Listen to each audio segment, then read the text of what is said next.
espetáculo de atores e bonecos, que conta a história das esculturas missioneiras produzidas nas reduções jesuíticas, nas missões jesuíticas, no século XVII e XVIII, e também a criação do Museu das Missões de São Miguel das Missões. Nesse histórico, nós montamos algumas dezenas de peças, e elas são algumas só de bonecos, outras só de atores, e a maioria mescla essas duas técnicas teatrais. Trabalhamos com pesquisa cênica, com algumas criações de bonecos que julgamos adequadas para conviver bonecos e atores no mesmo espaço cênico. O enredo se desenvolve em 2 períodos distintos, um período que retrata justamente essa produção nas missões, essa produção de esculturas, em torno do século XVII, né, XVIII, e um segundo período que abrange 1940, 1950, que é a criação, então, do Museu das Missões. E no caso do espetáculo Escultórias Fascinantes, nós trabalhamos com 2 técnicas, de vara e de luva. Estou com o paica, que é o índio, e o padre, né, que contracenam nessa primeira etapa, nesse primeiro momento do espetáculo. Os 2 são de luva, é o índio paica, é o personagem central dessa primeira fase. Ele é um boneco feito para ser manipulado com a mão do manipulador, como eu falei, numa técnica que denominamos luva. Tá? Então, a cabeça dele é feita num sistema de escultura na argila, que serve de forma, nesse caso também as mãos do boneco, e sobre essa forma da argila, nós fazemos camadas sucessivas de papel rasgado embebido em cola branca. Cada camada que é aplicada é deixada secar, aplicam-se algumas camadas, depende do tamanho da superfície, até que isso depois se torne uma massa bastante resistente. Quando feito isso, é desenformado, a argila vai para o jardim, para servir de forma, e fica o boneco todo em papel e oco, portanto, dentro dele, que no caso vai ser introduzida a luva, e o manipulador vai calçar. O rosto do personagem, do paica, né, ele é dividido, ele tem uma parte mais clara e uma parte mais escura, né? Isso foi feito para dar uma referência, assim, ao estilo predominante na época, na Europa, e que acabou vindo para cá, para as colônias, né? Então a gente quis fazer uma referência ao estilo barroco, que trabalha com essa questão do contraste, né? O bem e o mal, o céu e o inferno, né?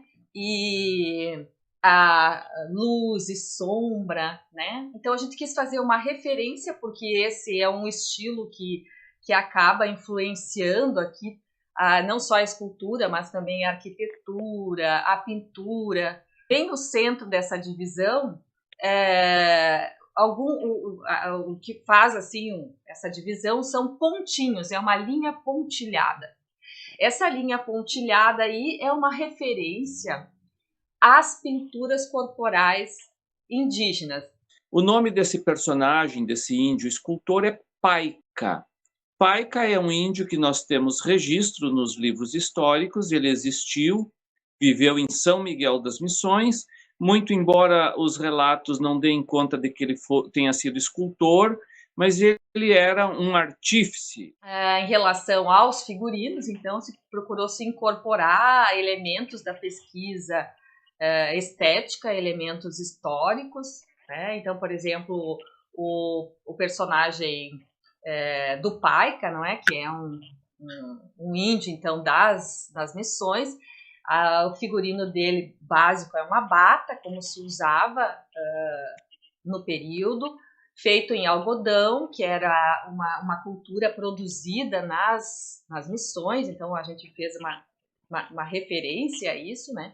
Então a gente optou por usar assim um tecido como o algodão cru, que é um tecido mais rústico, né, para dar essa ideia de rusticidade. A gente trabalhou com tingimento, então um tingimento que vai do cru, do envelhecido com chá, até o ocre. Também a bata do Paica traz referências traz algumas listas cruzadas aí, né? Que é uma referência à cestaria, né? O personagem central da segunda fase, ele é também um boneco de luva, com uma modelagem em argila, sobre argila, papelagem, enfim. E ele é Hugo na peça, que é a representação, então, de uma pessoa que existiu em São Miguel das Missões, o senhor João Hugo Machado.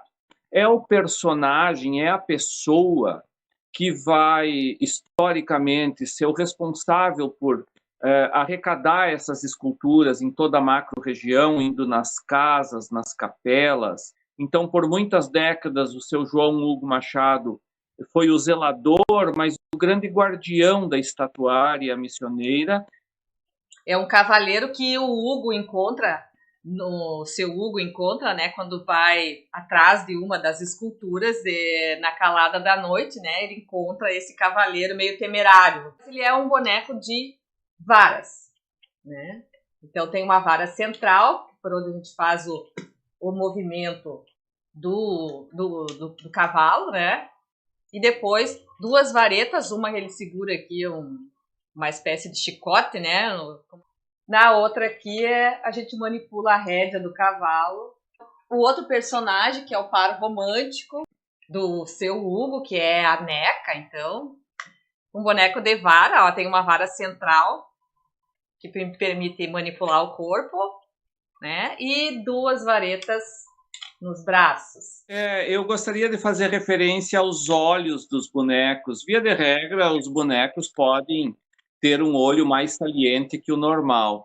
Mas, no caso aqui, é uma referência à estatuária das missões, quando os historiadores de arte atribuem que o índio teve mais autonomia para esculpir essa peça, essa estátua. Via de regra, especialmente nos séculos 17 e 18, a igreja tinha o cânone definindo muito bem como é que deveria ser toda a imagem a ser confeccionada. Os índios, ao seu próprio entendimento do que deveria ser interessante para a escultura, passaram a imprimir confecções de esculturas com o olho bastante aberto, grande e olhando direto para o interlocutor. Nós trouxemos esses detalhes para os olhos dos bonecos. São quase olhos de máscara, olhos grandes, maiores e mais abertos do que seria o normal.